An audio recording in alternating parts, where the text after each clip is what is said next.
اے ایمان والو آپس میں ایک دوسرے کا مال باطل طریقے سے نہ کھایا کرو، جھوٹ بول کر ایک دوسرے کے مال ہڑپ نہ کیا کرو۔ لوگ جھوٹ بولتے ہیں، دھوکہ دیتے ہیں۔ تجارت کا جواز ہے شریعت میں ایک دوسرے کے ساتھ، لیکن روح بدل بدل کے اب تو اللہ معاف کرے وہ چیز جو دین سکھانے والی تھی اس میں دھوکہ ہے۔ درویش بن کے آتے، کہتے بابا آیا بھائی، بابا سارا کچھ جانتا ہے، اور بابے اللہ خیر کرے ایسے ایسے ملتے ہیں جو بچے آ کہتے ہیں مجھے سارا کچھ ہی بتا دیا جی میرا، وہ سارا کچھ ہی بابے نے بتایا، بابا آیا تھا تو کہہ رہا تھا تو ایسے بھی کرتا ہے تو ایسے بھی، تو جاتی دفعہ کیا ہوا ہے؟ جاتی دفعہ بابا جیب صاف کر گیا۔ ایسا ایسا دجل ہے، فریب ہے، فراڈ ہے۔ اب تو چلو قوم سیانی ہو گئی ہیں، ورنہ کئی بابے تھے جو سونا دگنا کیا کرتے تھے، سنے ہوئے نا آپ حضرات، سونا دگنا کرتے کرتے وہ جو 1% تھا وہ بھی ساتھ ہی لے گئے۔ دجل کا مظاہرہ ہے، فریب ہے۔ بہت سارے لوگ اپنی باتوں کے زور پہ دھوکہ دیتے ہیں۔ میرے نبی پاک صلی اللہ علیہ وسلم نے فرمایا مومن نرم دل ہوتا ہے، رقیق القلب ہوتا ہے۔ گویا مومن دھوکہ کھا تو سکتا ہے پر دھوکہ دے سکتا مومن کی یہ شان ہی نہیں کہ وہ دھوکہ دے۔ اس کا ایمان یہ گوارا ہی نہیں کر سکتا، اس کی روحانیت میں اتنی طاقت ہی نہیں کہ وہ دھوکہ دے۔ کیوں؟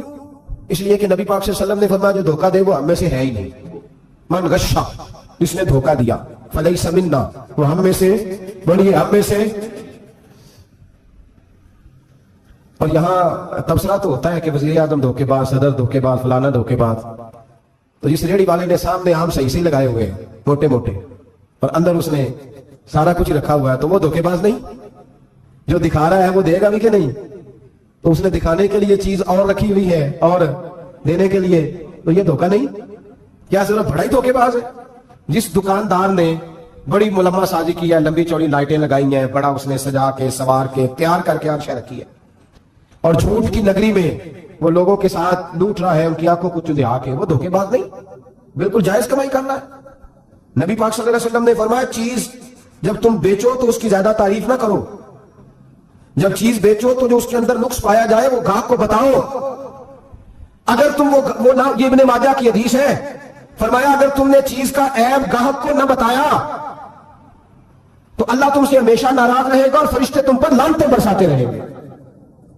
حضرت واصلہ بن اسکر رضی اللہ تعالیٰ عنہ حضور کے صحابی ہیں۔ اللہ اکبر۔ اچھا پھر عجیب تماشا ہے، لوگوں کا چیز خریدنے جاتے ہیں تو نقص نکالتے ہیں، جب بیچنے جاتے ہیں یہ ناراض نہ ہوئیے گا، یہ نیچے سے لے کے اوپر تک، چھوٹے سے لے کر بڑے تک، جو بھینس بیچنے جاتا ہے وہ بھی 4 دن اس کا دودھ نہیں دھوتا، کہتا ہے منڈی والا چوئے گا، جس دن دودھ دھوئے گا اس دن نکلے گا 25 کلو، اور جب گھر جائے گا تو یہ تو میرا غلط دھوکہ نہیں۔ اس کو پوچھتے ہیں کیا بنا، کہتا ہے اللہ نے سونی روزی دی ہے، تو کھا کے کیا آیا تو؟ دھوکہ، فریب، فراڈ، دھوکے بازی۔ لوگ بڑوں کے بارے میں تو زبانیں کھل جاتی ہیں، بڑی باتیں ہوتی ہیں، تو اپنی صفائی کون دے گا؟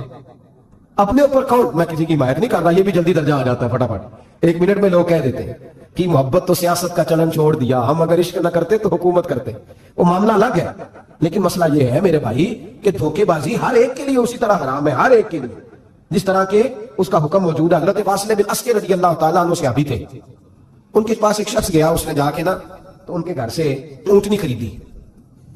امام بہقی نے لکھا ہے جب خرید کے لائے تو رستے میں ان کے بیٹے نے بیچی یا گھر کے کسی اور فرد نے جب خرید کے لائے تو جناب واصلہ بن اسکر رضی اللہ تعالیٰ عنہ کی ملاقات ہوئی، تو آپ پوچھنے لگے بھائی یہ تو اونٹنی میری ہے، میرے گھر سے خرید کے لائے ہو؟ کہا ہاں۔ فرمانے لگے تم نے کیا کرنا ہے اونٹنی کا؟ بک گئی، ٹھیک ہو گیا، اب ہوش میں عقل میں خرید کے لایا، بات ختم ہو گئی۔ بلکہ ہم تو کہتے ہیں وہ لکھا ہوتا ہے دکانداروں نے خریدا ہوا مال واپس، واہ جی واہ، یہ کس کا فتویٰ ہے؟ یہ خریدا ہوا مال واپس کس کا فتویٰ ہے؟ یہ ساڈا اپنا۔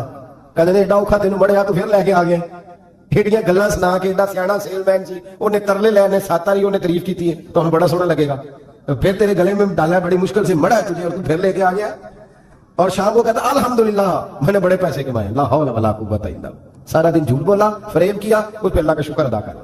بندہ لے کے آ رہا ہے ان کے گھر سے، کہاں سے خریدی؟ تو صحابی کہنے لگے آپ کے گھر سے۔ فرمایا میری اونٹنی ہے لیکن تمہیں اس کے عیب کا پتہ ہے؟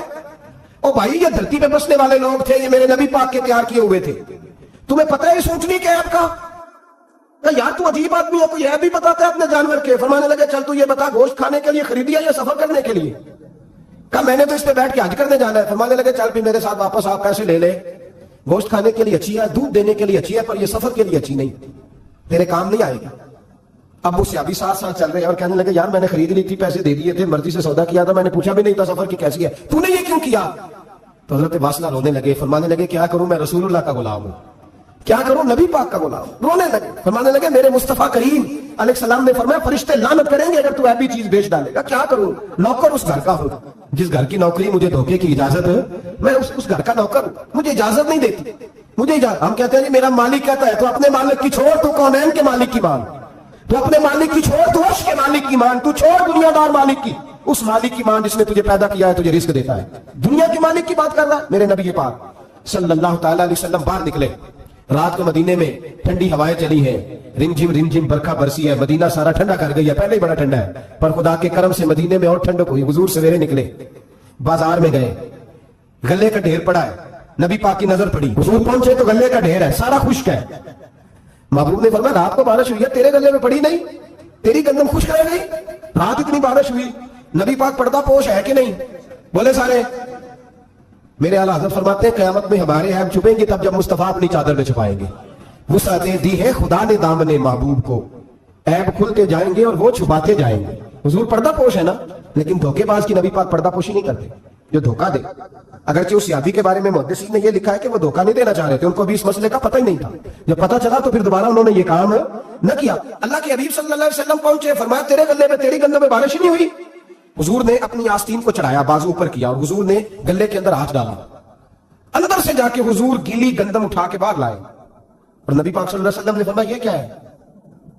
جب ان کی گردن جھکی تو میرے مصطفیٰ نے فرمایا سنو، من غشا فلیس منا، جو دھوکہ دے میں اسے اپنی امت میں شامل نہیں کرتا، تو ہم میں سے نہیں ہے۔ جو دھوکے دے، فریب کرے، مکر کرے، دجل کرے، فراڈ کرے، بے ایمانی کرے، تھوڑے سے نفع کے لیے، تھوڑے سے، اب تو لوگ ہنستے ہیں، دھوکے پہ مسکرایا جاتا ہے۔ گوالے سے پوچھا، دودھ بیچنے والے سے، اور یہ صرف دودھ بیچنے والے کی بات نہیں، سب کا ہی رنگ نرالا ہے، سب کا ہی انداز نرالا، سب ہی تعریفیں کر رہے ہیں اپنے مال کی، سارے تو وہ گزر گئے لوگ۔ امام اعظم ابو حنیفہ رحمۃ اللہ علیہ، ذرا بادل ہوتے تھے تو کپڑے کی دکان تھی، بند کر دیتے تھے دکان، فرماتے تھے گاہک کو صحیح نظر نہیں آئے گا تو کہیں ایسی چیز نہ خرید کے لے جائے جس کی اسے پوری خبر نہ ہو۔ وہ گزر گیا زمانہ، اب تو اللہ معاف کرے، حالات اس قدر بگڑ گئے۔ دودھ بیچنے والے سے کہا جاتا ہے صاحب پانی بڑا ہے دودھ میں، کہتا ہے آج کل بھینسیں پانی زیادہ پیتی ہیں، گرمی بڑی سخت ہے، مذاق اڑاتا ہے۔ ایک چوری، اوپر سے اس کا اظہار اعلانیہ۔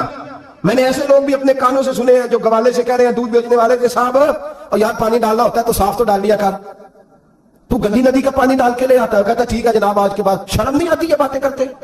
خدا کی دھرتی پر کھڑے ہو کے اللہ کے قانون کو چیلنج کرتے ہیں لوگ، اعلانیہ گناہ کرتے ہیں، اعلانیہ شرعام، کوئی پوچھنے والا نہیں۔ حیا ختم ہو گئی، دل سے یہ سوچ ختم ہو گیا کہ ہم کیا گفتگو کر رہے ہیں۔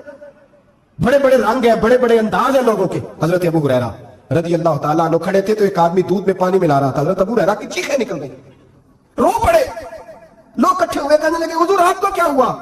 وہ پانی ملانے والا بھی آ گیا، حضور آپ کیوں رو رہے ہیں؟ فرمایا قیامت کے دن تجھے جو سزا ملے گی وہ سزا یاد کر کے میری آنکھوں میں آنسو آ گئے، تجھے جو سزا ملے گی میری آنکھوں میں آنسو آ گئے۔ حضور کیا سزا ملے گی؟ حضرت ابو ہریرہ رضی اللہ تعالیٰ عنہ فرماتے ہیں یہ دودھ رب تیرے سامنے رکھے گا اور تجھ سے اللہ فرمائے گا چل اس سے پانی علیحدہ کر، اللہ تجھے سزا دے گا۔ میں ایک شخص کی مثال دے رہا ہوں، لیکن اس سے مراد صرف گوالا نہیں، یہ بات بڑی دور تک جاتی ہے، بڑی دور تک جاتی ہے، بڑی دور تک۔ یہاں جو جس کے ہاں سے دودھ خریدا جاتا ہے وہ تو جب بھینس کا دودھ دھونے لگتا ہے تو پہلے پانی رکھ لیتا ہے، اللہ ماشاءاللہ۔ یہ کئی گھروں سے نقص واقع ہو کے آتا ہے، ایک جگہ پہ نہیں ہے، یہ بڑی دور تک حالات بگڑے ہوئے۔ حضرت ابو ہریرہ فرمانے لگے رب کریم قیامت کے دن تجھ سے فرمائے گا چل علیحدہ کر، دودھ سے پانی بتا کر لے گا؟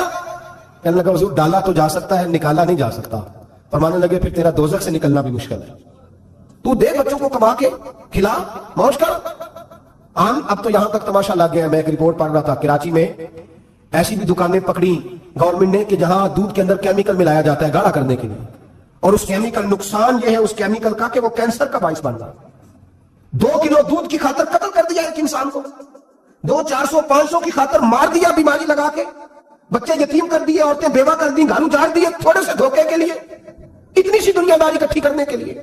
یہاں دوائیاں جعلی نہیں بک رہی، یہاں لوگ ملاوٹ والی اتنے لوگ کھڑے ہیں ڈاکٹر کے دروازے پر اور تعریفیں کر رہے ہیں ڈاکٹر صاحب اس کمپنی کی کیوں لکھ کے دیتے ہیں، ڈاکٹر صاحب اس کمپنی کی دوائی، انہیں خبر نہیں کہ کیا حال ہے، موت بیچتے ہو پھر سمجھتے ہو جنت میں جاؤ گے۔ ام حسبتم ان تدخلوا الجنہ، اتنا آسان سمجھ لیا لوگوں نے۔ میرے رسول پاک صلی اللہ علیہ وسلم نے فرمایا جس کا دوست، جس کا بھائی، جس کا پڑوسی اس کے بوائق سے محفوظ نہ ہو وہ آدمی جنت میں نہیں جائے گا۔ صحابہ نے کہا حضور یہ بوائق کیا ہے؟ فرمایا ظلم اور دھوکہ، جس نے پڑوسی کو بھی دھوکہ دینے سے وہ باز نہیں رہا. لوگ شکوا کرتے ہیں, کہتے ہیں لوگ دنیا ساری دھوکے باز ہو گئی ہے, لوگ سارے. کسی نے ملا رومی سے کہا تھا حضور سارے لوگ ہی دھوکے باز ہیں. فرمایا تو اپنا تجربہ کرنا, تجھے اس لیے سارے دھوکے باز ملتے ہیں کہ تیرے اپنے اندر بڑا دھوکہ ہے. اپنے اندر خلوص پیدا کر, اللہ تجھے بڑے خلوص والے لوگ عطا فرمائے گا. تو خود اس سے یاری لگاتا ہے, دھوکے کے رنگ میں لگاتا ہے. تیری ہر دوستی اس لیے کہ تو نفع کتنا لے سکتا ہے. میرے مصطفیٰ کریم سید عالم صلی اللہ علیہ وسلم نے اپنی امت کو منع فرمایا, فرمایا خبردار تمہارا رنگ ایک ہونا چاہیے, تمہارا روپ. میری باتوں کی سمجھ آ رہی ہے آپ کو؟ دھوکہ دینا, فریب کرنا, فراڈ کرنا